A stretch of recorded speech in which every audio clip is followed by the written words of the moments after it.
Ako sa starať o zrkadlá, aby vždy vyzerali perfektne? Používajte vhodné čistiace prostriedky. Vyhnite sa agresívnym detergentom, ktoré obsahujú amoniak alebo alkohol, ktoré bohužiaľ poškodzujú povrch zrkadla. Mäkká handrička je kľúčová. Nikdy nepoužívajte papierové utierky, ktoré bohužiaľ poškriabu povrch zrkadla. Snažte sa čistiť svoje zrkadlo vertikálnymi pohybmi alebo horizontálnymi. Nevykonávajte kruhové pohyby, pretože môžu spôsobiť šmuhy.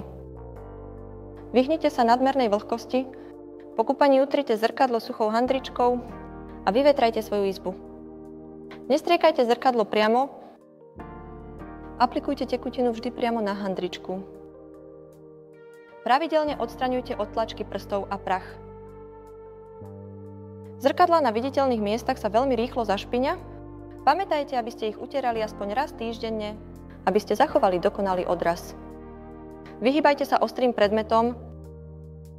Malé škrabance môžu spôsobiť, že taký odraz bude menej jasné. Použitím týchto trikov vaše zrkadlo bude vždy vyzerať dokonale. A vy, ako čistíte svoje zrkadlo? Navštívte našu stránku www.alfaram.eu a vyberte si svoje zrkadlo.